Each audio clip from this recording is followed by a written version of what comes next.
Hello and welcome to TeamSport Manchester Victoria, where today we are checking out their brand new karts and track. I was lucky enough to be one of the first people to try out Speed 3 and Speed 4 in these brand new karts, so I'll be able to tell you all the information you need to know to get that top spot on the podium. Let's start with everyone's favourite parts, the brand new cars. Manchester Victoria are now rocking the EcoVolt GTs, similar to TeamSport Warrington and Preston. However, they've got completely different tyres. You see, the tyre of choice TeamSport have gone for at Manchester Victoria have two contact strips instead of the usual one, making these karts scarily quick in a straight line. These new karts and tyre combination really bring this track alive and making the previous challenging hairpins even more so now that it's so easy to lose the rear when you're tackling them. Once members manage to crack those hairpins, we'll definitely be seeing some new lap records broken here. Speaking of the track, let's take a look at the layout and how to master this circuit with the brand new cars. So your lap starts just before you head up the ramp, and you want to make sure you place your car on the left hand side once you reach the top. Then about here you want to lift off the throttle, start turning the wheel, missing the first apex, but make sure you hit the second one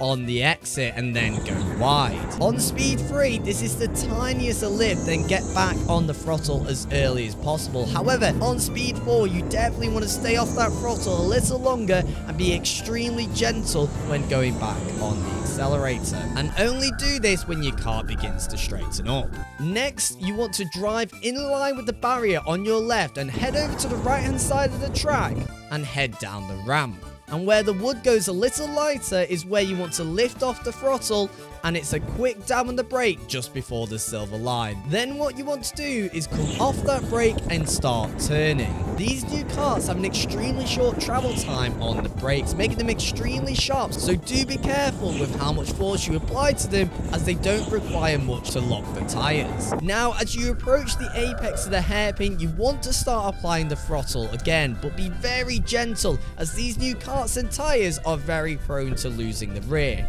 So only go full throttle once the kart is straight on the exit. As you're heading out to this corner, you want to go as wide as possible, and you want to be on the right hand side and turning left here for the double left-hander. Now on Speed 3, this section is flat out and you want to hit both apexes. However, on Speed 4, it is a tiny lift and you want to miss the first apex slightly and then gently go back on the throttle on the exits. Whatever you do, do not go any further than the middle of the track. Now this next section on the exit is a good place to use your boost. You get 4 seconds of boost when you press the button and resets every 29 seconds, which works out just shorter than once a lap. As you exit the tunnel section, you want to be aiming for this pillar here and drive straight towards it.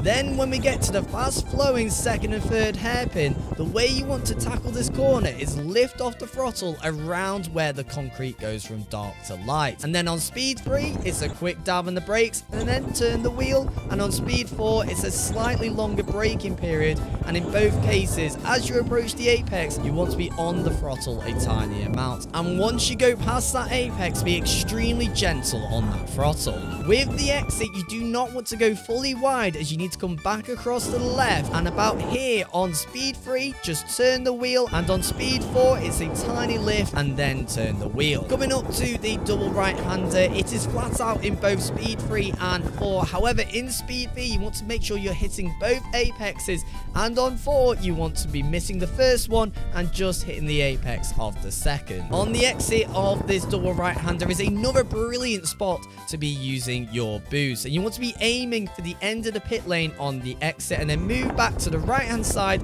to cut that track short to get that fastest lap time. My best advice with these new karts at this track is on the exits, be extremely gentle on that throttle. These karts have so much acceleration, it's very easy to lose the rear, and anytime you feel them going, you should definitely back off that throttle and control your grip. Once you master this, you'll be flying around the track in no time. Thank you very much for watching. If you want a fast, thrilling experience in the heart of Manchester, there's no better place to go. With brilliant facilities, an excellent spectator area, and lovely and fun staff to go with it, there's no better better place to go karting. If you did enjoy this video, please make sure to like and subscribe. If you want to watch more karting content, click on the screen now.